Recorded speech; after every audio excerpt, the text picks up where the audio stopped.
Hi, welcome to the Holy Land and this biblical site of the Sea of Galilee.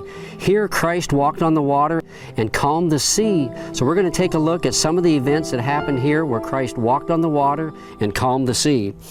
So the account of Jesus calming the sea and walking on the water here is an account that happens in Matthew 14. And this account happens just after he feeds the 5,000 on the east shore of the Sea of Galilee, just south of Bethsaida. And then from there, he sends them across the sea. And of course, they're in the middle of the sea rowing. And then Christ appears to them, and Peter's attempts to walk on the water. So that's the account that I would like to focus on. So the narrative of Scripture would place the disciples in this account sailing from the eastern shore of the Sea of Galilee to the western shore.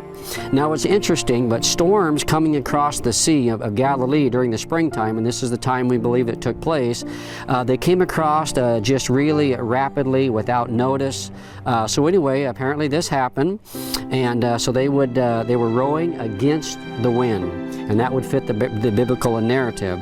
So this miracle, as we said, took place immediately after the 5,000, the feeding of the 5,000 on the east shore of the Sea of Galilee, just south of Bethsaida.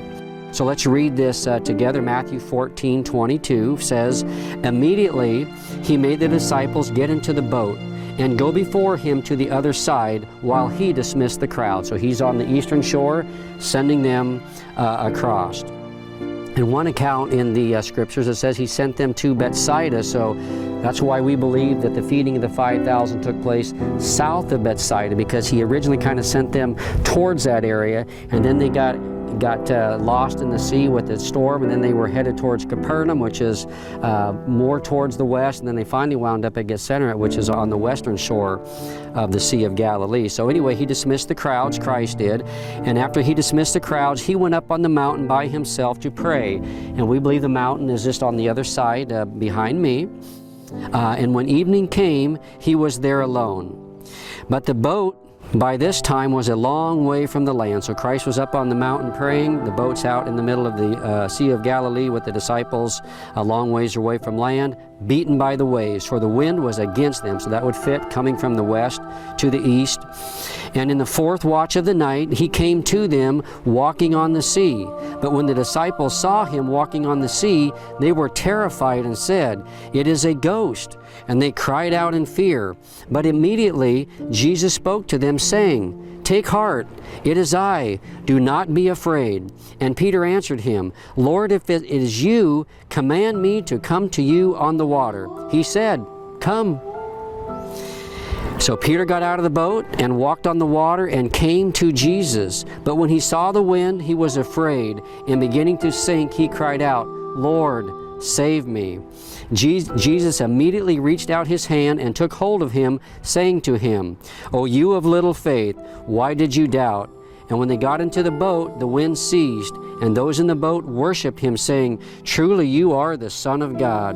And when they had crossed over, they came to the land of Bethsaida, which is on the western shore. And when the men of the place recognized him, they sent around to all the region and brought to him all who were sick, and implored him that they might not only touch the fringe of his garment, and as many as touched it were made well. So we have this account of Christ walking in the water, Peter trying to walk on the water, Christ helping Peter, calming the sea, and providing a great calm. So what can we learn from this miraculous event that took place here? What would be some application for us? Well, the disciples were tired and physically exhausted from rowing and fighting the storm most of the night. Oftentimes we're tired and fatigued as well. They were afraid. That applies to us. They were alone. Sometimes we feel alone. Their lives were in danger. Sometimes our lives are in danger. Their master was not with them to guide and protect them, so they felt alone. Sometimes we feel alone, but Christ was with them. He knew exactly what was taking place, and he was in essence testing them, it says in another portion of Scripture. So Peter took a huge step of faith, one most of us, with all due respect, wouldn't have even considered. We rail on Peter, make fun of him, and say, "Oh, you a little faith," but 99% of us humans would not even have gotten out of the boat to try to walk on the water. So he was successful for a time, and he began to sink because obviously he took his eyes off Christ. And when we take our eyes off Christ, we sink in life's despairs as well.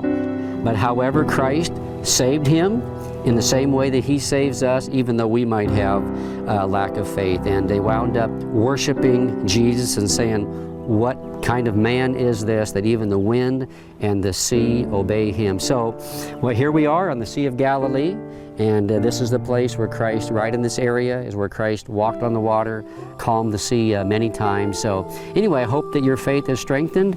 Thank you for watching, and God bless you.